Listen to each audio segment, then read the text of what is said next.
हर आदमी अपने बच्चे की शिक्षा को लेके बहुत बड़ा टेंशन में रहता है और उसकी टेंशन से जो पैसा कमा लेती है वो होती है edtech companies.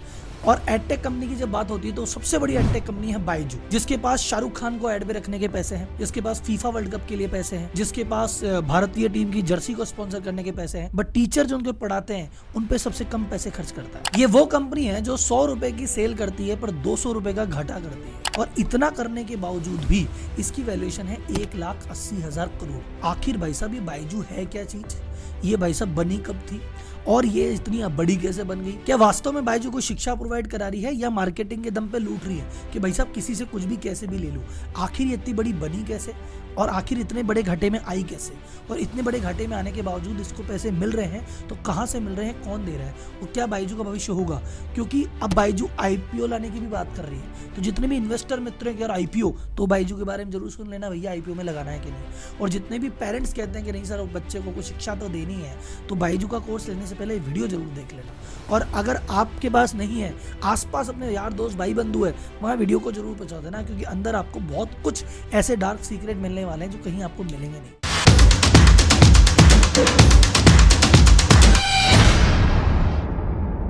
Byju edtech startup जितने भी हैं उनमें सबसे ज्यादा मोस्ट वैल्यूड स्टार्टअप है। इसके जो फाउंडर है रविंद्रन बायजू, वो पहले ऐसे बिलियनर टीचर है।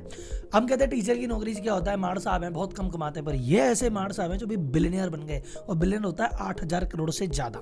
अब तो खैर फिजिक्स वाला में अलग पांडे जी वगैरह ये 2-4 एक बिलियनियर और बन गए हैं, और धीरे धीरे टीचर्स की वैल्यू थोड़ी सी बढ़ने लग गई है, लेकिन ये पहले थे। वैसे असली जो टीचर है हमारे खान सर है, उनकी वैल्यूएशन होनी चाहिए, पर वो इन चक्करों में पड़ते नहीं, वो थोड़ा अलग मोड पे चल रहा है, उन पे बात फिर कभी। अभी आते हैं बायजू पे। बायजू को आप जानते हो शाहरुख खान से। शाहरुख खान भाई साहब बायजू के ऐड कर करके उसको काफी फेमस किया। फिर अभी इंडियन टीम की जर्सी देखोगे तो उनको भी स्पॉन्सर किया है। 5 साल के लगभग 1,000 करोड़ से ज्यादा खर्च किए हैं उसका स्पॉन्सर बनने पे। और अभी फीफा, जिसमें भारतीय फुटबॉल टीम तो पहुंच नहीं पाई, पर भारत की एडटेक टीम पहुंच गई, चलो स्पॉन्सर कर देते हैं, तो फीफा वर्ल्ड कप को भी बायजू स्पॉन्सर कर रहा है। अभी कंपनी तो एडटेक है, एजुकेशन और टेक्नोलॉजी, पर हम दोनों पे ही बात नहीं कर रहे, हम कर रहे हैं इसकी मार्केटिंग पे, क्योंकि इसने फोकस भी उसी पे किया, एजुकेशन पे ज्यादा किया भी नहीं। सेकंड, इसका फोकस जो भी मार्केट में लाइमलाइट में आई है, मार्च 2021 की जब बैलेंस शीट क्लोज होती है उसकी ऑडिट कंपलसरी है सितंबर 2021 तक करना। लेकिन भाई साहब सितंबर 2022 आ गई, तब भी बायजू की बैलेंस शीट पहुंची नहीं एमसीए। तो एमसीए वालों ने कहा भैया चाहते क्या हो, दुनिया को तो सितंबर 21 तक देना है, तुम 18 महीने के डिले कर रहे हो। तब बायजू ने कहा देखो हमारे खाते वाते रेडी हैं, पर हमारा जो ऑडिटर है डेलॉइट, वो कह रहा है भैया इसमें हमको गड़बड़ लग रही है, हम साइन नहीं करेंगे। इस चक्कर में फिर वो धीरे धीरे मैटर सुलटा, कुछ समय लगा, दोनों में रजाबंदी हुई, फिर रिजल्ट आए। पर रिजल्ट आए तो सबके सब शॉक हो गए कि जिस कंपनी का लॉस पिछले साल 298 करोड़ था, वो अब बढ़ के आ गया 4,588 करोड़, यानी 15 गुना। भाई एक साल में 15 गुना लॉस कैसे करवा लिया तुमने? अब बात करते हैं भैया पैसे कहां से कमा रही है और दूसरा खर्च कहां पे कर रही है और इसकी वैल्यूएशन इतनी कैसे हो गई। लेकिन उस पे जाने से पहले ये टॉपिक बड़ा इंटरेस्टिंग है, और बीइंग अ सीए फाइनेंशियल में डुबकी मारूंगा तो बाद में निकल नहीं पाऊंगा। उससे पहले मैं चाहता हूं सर एक चैनल को सब्सक्राइब आप कर देना। देखो मेरे को वीडियो बनाने की जो इंस्पिरेशन है ना, वो सिर्फ 2 चीजों से मिलती है कि मेरी नॉलेज कितने लोगों तक पहुंची और उनको फायदा हो रहा है कि नहीं। तो आपको फायदा हो रहा है कि नहीं मुझे कमेंट से पता पड़ता है, तो कमेंट करना, कमेंट में आपका प्यार देख के भाई साहब दिल खुश हो जाता है। लाइक करना ताकि यूट्यूब वालों को पता पड़े कि अच्छा, ताकि यूट्यूब वाले भी हमको प्रमोट करें, और सब्सक्राइब करके इसको ज्यादा से ज्यादा लोगों तक पहुंचा दो। क्योंकि देखो सर, जो यूट्यूबर किसी भी टॉपिक पे कुछ भी कह के चले जाते हैं वो 2-5 मिलियन हो रखे हैं, और हम रिसर्च कर रहे हैं, नॉलेज कर रहे हैं, तो पता पड़ रहा है कि यहाँ 2-3 लाख में सिमट के रह जाते हैं। तो ये जो हमेशा होता है ना कि ग्लैमर भारी पड़ता है नॉलेज पे, ये मत होने दो चैनल के साथ। एक बार बताओ सब्सक्राइब करके, नहीं भैया नॉलेज की भी कैपेसिटी है। अब बात करते हैं बायजू के रेवेन्यू पे। देखो 3 साल के रेवेन्यू को डिस्कस करते हैं। 2019 की बात करें, इनका रेवेन्यू था 1,300 करोड़, फिर 2020 में हो गया 2,381 करोड़, अब इनका रेवेन्यू है 2,280 करोड़, यानी रेवेन्यू डाउन हुआ है। और इनकी रेवेन्यू सेल आती कहां से है? ये कोर्सेज अपने बेचते हैं उनसे आती है, ये 1-to-1 कोचिंग देते हैं उससे आती है, ये जो टैबलेट बेचते हैं, कोर्सेज बेचते हैं, रिकॉर्डिंग बेचते हैं उनसे, और जो लाइव स्ट्रीम करते हैं इनसे, मेजर रेवेन्यू इनकी इन्हीं से आती है। अब आप बोलेंगे राहुल जी यार आप कह रहे हो कंपनी ऐसी है, लेकिन 2,000 करोड़ की सेल, ये कोई छोटी मोटी बात थोड़ी होती है। हाँ सर छोटी मोटी बात तो नहीं है, पर ये आखिर में आई कैसे है वो जब करोगे तो आपका खून खौल जाएगा। बताते हैं आपको ये सेल आई कैसे। ये सेल इनकी आती है, सुपर हाई प्रेशर बनाते हैं ये अपनी सेल्स टीम पे। इनकी सेल्स टीम को कहते हैं BDA, बिजनेस डेवलपमेंट एसोसिएट, जिनका काम क्या है कि भैया तुम एक काम करो, तुमको टारगेट है महीने का 2 लाख रुपए का, और 2 लाख की भैया मेरे को सेल ला के दो, और 2 लाख की सेल के लिए तुम्हें साम दाम दंड भेद सच झूठ एथिक इमोरल जो करना पड़े करो, मुझे बस सेल चाहिए।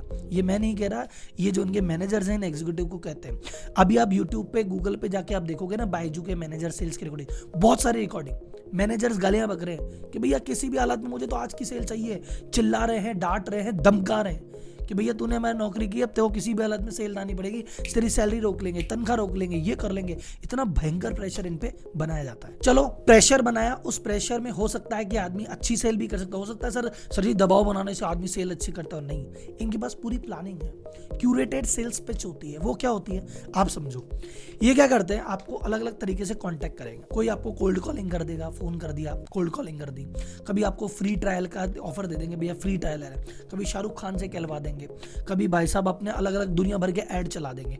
अब इतना ऐड देख के आप बोलोगे यार कुछ तो अच्छी चीजें कर लो, और इंडिया में एक चीज है भैया, फ्री में कुछ भी दोगे तो फटाफट ट्राई कर लेंगे।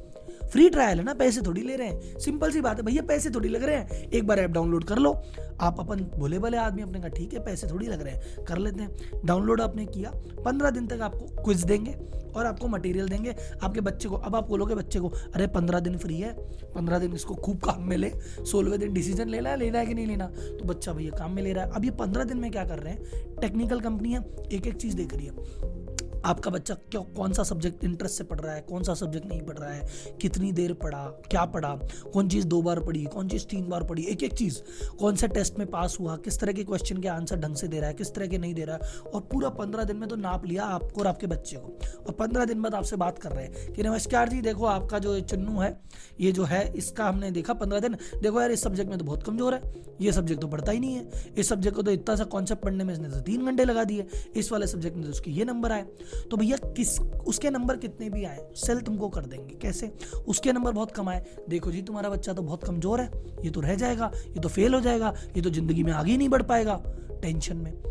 एवरेज है तो बोले देखो आपका बच्चा होशियार बहुत है, बस इसको थोड़ी गाइडेंस दे दो, ये आगे बढ़ जाएगा। जो टॉपर है, अरे सर इतना बढ़िया टैलेंटेड बच्चा आपको भगवान ने दिया है, आप इस पे ध्यान ही नहीं दे रहे। तो तीनों तरह की पिच तैयार है इनके पास, कमजोर है तो भी, एवरेज है तो भी, टॉपर है तो भी। और इनके पास हथियार खतरनाक है। पहला हथियार, अपने बच्चे का करियर नहीं बनाओगे तो कौन बनाएगा, तो पेरेंट्स तो भैया पिघल जाते हैं। दूसरा, चलो तुम नहीं बनाओगे ये रह जाएगा, बाकी बच्चे आगे निकल जाएंगे, इसके चाचा का लड़का, बुआ का लड़का, ये निकल जाएंगे, ये रह जाएगा। अरे भैया कंपटीशन भी तो है, और फिर समाज कुछ तो लोग कहेंगे, तो यार भाई साहब आपको लगे मेरा छोरा रह जाएगा, मेरे शर्मा जी का निकल जाएगा, मेरी देवरानी का बेटा निकल जाएगा, ऐसे कैसे निकल जाएगा। तो जिनकी कैपेसिटी होती है वो जेब से, और जिनकी कैपेसिटी नहीं होती उनको ये लोग लोन दिलवा देते हैं। इनकी लोन कंपनी से टाइप है, बोले भाई साहब ये 1.5 लाख का कोर्स ले लो, बोले भाई साहब हमारे तो पैसे ही नहीं है, कोई बात नहीं भाई साहब टुकड़ों में दे देना, EMI दे देना, कोई टेंशन नहीं है। अब ये सोचते हैं हाँ ठीक है यार 1.5 लाख का कोर्स है, कंपनी है 15-15 हज़ार करके दे देंगे। उनको ऐसा बताया नहीं गया कि तुमको लोन दिलवा रहे हैं, तुमको कहते हैं बस तुम तो ये कागज वगैरह साइन कर दो, तुम आराम से कर दो, कोर्स ले लो, और ये कोर्स लेने के बाद तुम 10 टुकड़ों में दे देना। आपको लग रहा है कि मैं 10 टुकड़ों में पेमेंट कर रहा हूँ, आपने पहले दिन जो साइन किया आपको लोन मिल गया, आपका लोन हो चुका है बैंक से, अब आपकी EMI कट रही है वो, और ब्याज तक लग रहा है उस पे, और आपको हवा ही नहीं है। ऐसा बेवकूफ बना के, आपको इमोशनल करके, कुछ लालच देके, कुछ डरा के, और झूठे सच्चे लोन दिला के आपको धीरे धीरे सेल करवाई गई है। तो ये जो 2000 करोड़ की सेल है ये भी ऐसी है। और तीसरा जो असली रॉकेट बनाया ना, ये असली रॉकेट बना कोविड में। कोविड में स्कूल बंद हो गए, कॉलेज बंद हो गए, बच्चे क्या करें, बायजू ने कहा भैया यही तो मौका है, और भयंकर मार्केटिंग की, और हमको जब ले दे के एक ही ऑप्शन मिला तो हमने कहा चलो यही कर लेते हैं। तो इनकी जो सेल वास्तव में उड़ी है वो कोविड के चक्कर में उड़ी है। पहले बायजू अकेला था, फिर तो अनअकैडमी आ गया, ये आ गया, वो आ गया, 4-5 तो कंपटीशन एडटेक में ही आ गए। फिर उसके अलावा जो फिजिकल वाले थे उनको लगा यार ये काम बढ़िया है, तो फिजिकल वालों ने भी ऑनलाइन लेना चालू कर दिया। तो पहली बात ऑनलाइन के इनके कंपटीशन बढ़ गए। दूसरा, बच्चा परेशान हो गया लैपटॉप पे बैठा बैठा, उसने कहा मैं तो फिजिकल जाके क्लास में ही पढ़ूंगा। तो अब जब रियलाइज हुआ तो ये सेल डाउन होने लग गई। दूसरा, ये जो कांड कर रहे थे धीरे धीरे, अभी तो अंदर में थे, अब बाहर आने लग गए। लोगों को समझ में आने लग गया यार बाईजू तो गलत कर रहा है, यार बाईजू का कोर्स लेके हमारे बुआ जी के लड़के को तो फायदा ही नहीं हुआ, तो हम क्यों लें। तो इसकी नेगेटिव पब्लिसिटी होने लग गई, नेगेटिव वर्ड ऑफ माउथ होने लग गया। तो धीरे धीरे इसकी सेल अप डाउन होने लग गई है और इसके उठने के अब ज्यादा आसार नहीं है। ऑल्दो रविंद्रन बाईजू कहते हैं नहीं ऐसी बात नहीं है भाई साहब, हमारी रेवेन्यू उड़ेगी, 10,000 करोड़ की रेवेन्यू करके देंगे, अभी हम बस दिखा नहीं रहे, लेकिन हमें लग रहा है डाउट। दो कारण इसकी रेवेन्यू घटने के जो रविंद्रन बाईजू खुद कहते हैं वो ये है कि देखो हमने क्या किया, हमने अकाउंटिंग का मेथड चेंज कर दिया जी।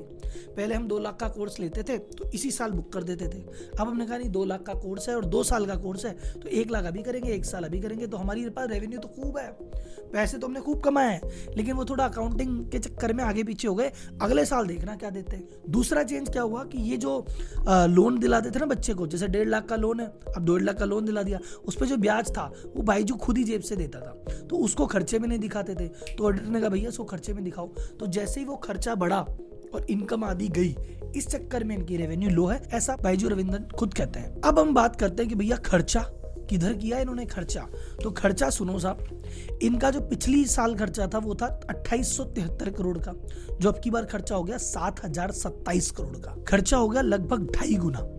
और इसमें एडवर्टाइजिंग जो 900 करोड़ की किया करते थे, भाई साहब कर रहे हैं 2250 करोड़ की। अब आप बोलो सर इनका मेन काम है टीचिंग, टीचर्स को कितने देते हैं पता है, 300 करोड़ रुपए, तो टीचर्स के हैं 300 करोड़ और उस बात की मार्केटिंग के हैं 2200 करोड़। एम्प्लॉय बेनिफिट पे पिछली बार इनको सैलरी वैलरी कम देते थे 420 करोड़, अब इन्होंने कहा भैया एम्प्लॉय आजकल रुकते नहीं, क्या करें, तो उनको पैसे बढ़ाने पड़ गए, बाकी सभी चीजों पे खर्च करना पड़ गया, तो वो टोटल हो गया 1943 करोड़। खर्चा समझ में आ गया, रेवेन्यू समझ में आ गई, तो बैलेंस क्या बचा, लॉस। अब लॉस कहां से आ रहा है, इनकी एक शानदार कंपनी है भाई साहब, आपने सबने नाम सुना होगा, व्हाइट हेड जूनियर करके। वो कंपनी कहती थी 6 साल के बच्चे को भैया हमें ना कोडिंग सिखा देंगे। इनका 9 साल का एक बच्चा है वुल्फ गुप्ता, ऐड देखना, अभी मैं दिखाऊंगा स्क्रीनशॉट पे, हमारे एडिटर साहब दिखा देना। वुल्फ गुप्ता वो 9 साल का बच्चा है, कभी उसको 1.25 करोड़ का पैकेज लगता है, कभी उसको 150 करोड़ का पैकेज लगता है, कभी कोई 9 साल का बच्चा टेडेक्स पे टॉक देने जाता है। ऐसी फेक स्टोरी बना बना के चलाई कि बच्चे कोडिंग सीख जाएंगे, बच्चे कोडिंग सीख जाएंगे। और इंडिया में पेरेंट्स की आदत है कि भैया इनको शो ऑफ करने की आदत है, कि हमारा बच्चा, हमारी आदत है ना, कोई मेहमान आता है, बच्चा आओ इसको पोएम सुनाओ, दिखाए हमारा बच्चा क्या क्या करता है, तो बोले हमारे बच्चे को तो कोडिंग भी आती है। तो इस चक्कर में भाई साहब ऐसा गेम चलाया और बोला हमारा बच्चा कोडिंग कर रहा है। मैं भी बहुत सारे ऐसे लोगों को जानता हूँ, आप भी जानते होंगे कि सर व्हाइट हेड जूनियर से हमारा बच्चा कोडिंग कर रहा है, कोडिंग के नाम पे उसने कोडिंग भी कर ली, ऐप भी बना दिया, उसके बाद क्या कर रहा है, उसको हवा भी नहीं कि करना क्या है, बस तुक्के में वो ऐप बनाने बैठता है, टीचर बोलती है इस पे क्लिक करो, इस पे जोड़ दो, इस पे घटा दो, उसने कर दिया, ऐप बन गया, बेसिक तो उसको आता ही नहीं है। तो 1 साल के बाद जब लोगों को पता पड़ा कि भैया तो पैसे जा रहे, रहा तो कुछ नहीं रहा, तो धीरे धीरे व्हाइट हेड जूनियर की भी हालत खराब होने लगी। व्हाइट हेड जूनियर का हाल ये है भैया, 326 करोड़ का तो उसका रेवेन्यू है और लॉस उसका 1548 करोड़। ये 100 रुपए कमाता है और 500 रुपए खर्च कर देता है, इतना बढ़िया आदमी है। अब क्या हालत है, अब चाहूं और से पंगा आ चुका है, सेल बढ़ नहीं रही है। इसने जितने एक्विजिशन किए, $1 बिलियन में आकाश खरीद लिया, आकाश इंस्टीट्यूट जो है, जो पहले फिजिकल था, वो अब बाईजू ने खरीद लिया 1,08,000 करोड़ रुपए में। उसके अलावा छोटे मोटे बहुत सारे हैं, ग्रेट लर्निंग ऐप है, उसको 600 मिलियन में, 300 मिलियन में, व्हाइट हेड जूनियर अभी शॉपिंग पे निकला हुआ है। तो जितने पैसे इन्वेस्टर से उठाए थे वो सारे के पैसे इधर शॉपिंग में लगा दिए। रेवेन्यू भाई साहब कहीं से आ नहीं रही, बाहर के एरिया से, इंडिया से बाहर, यूएस में और बाकी जगह से फिर भी रेवेन्यू आ रही है, पर वहां जो प्रॉफिट आ रहा है वो इतना सा है और यहाँ जो इतना बड़ा लॉस है वो कवर कर ही नहीं पा रहे। तो इसके चक्कर में इन्वेस्टर्स ने भी हाथ खड़े कर दिए। अब आप बोलोगे राहुल जी इतना लॉस है, पैसा आ कहां से रहा है? सर इन्वेस्टर पैसा देते हैं, इन्वेस्टर सोचते हैं आज नहीं तो कल कमाएगा, ले पैसा, लेकिन अब इन्वेस्टर को भी समझ में आ गया, तो नए इन्वेस्टमेंट इनको मिल नहीं रहे हैं और पुराने इन्वेस्टर इनसे धीरे धीरे हाथ खींच रहे हैं। उनको सीधी वार्निंग दे दी है भैया प्रॉफिट में आओ तो आओ, नहीं तो छोड़ देंगे। तो प्रॉफिट में आने के लिए अपने खर्चे काट रहे हैं, मार्केटिंग का खर्चा थोड़ा इन्होंने कम किया है और अभी 2500 एम्प्लॉय को ये नौकरी से निकाल रहे हैं। तो धीरे धीरे अभी ये जो स्टार्टअप वर्ल्ड में ये हो क्या रहा है, इनको पैसे क्यों नहीं मिल रहे, इस पे आपका भाई ऑलरेडी एक वीडियो अलग से बना चुका है, उसका लिंक अभी डिस्क्रिप्शन में दे देंगे या स्टेज पे दिखा देंगे, तो वो आप उसको वहां पे जाके देख सकते हैं। तो ये थी बाईजू की पूरी कहानी। इसमें कुछ समझ नहीं आया तो चैट बॉक्स में पूछो, और कोई ऐसा स्टार्टअप है जिसपे कोई कहानी चाहिए तो मुझे बताओ। अपना काम क्या है, बिजनेस की और एंटरप्रेन्योरशिप की ऐसी ऐसी कहानी आपको सिखानी है ताकि आपको पता पड़े मार्केट में हो क्या रहा है। आप अगर एक बिजनेसमैन है तो कुछ सीख सके कि कंपनियां करती कैसे है, और अगर आप एक कस्टमर है तो इनके जाल में फंसने से बचे, ये बताने का मेरी पूरी वीडियो का मकसद रहता है। तो सब्सक्राइब मैंने आपको बोला था, दोबारा याद दिला रहा हूं, कर देना। ये वीडियो तो यहाँ पे खत्म करते हैं। आप बिजनेस के बारे में जानना चाहते हैं कि राहुल जी बिजनेस की नॉलेज बहुत बढ़िया है, इसके बारे में और कैसे जाने, मैं क्लास लेता हूँ 4 घंटे की व्यापारी टू सीईओ। वो क्या है, उसमें क्या पढ़ाते हैं, क्या बताते हैं, उस पर अलग से वीडियो है, वो भी आपको डिस्क्रिप्शन में मिल जाएगा। आप उस वीडियो को देखिए, वहाँ रजिस्टर्ड कीजिए और अपन लाइव मिलते हैं 4 घंटे और बिजनेस की बारीकियों को समझते हैं। तो अगली वीडियो में फिर मिलेंगे, तब तक के लिए धन्यवाद। जय हिंद।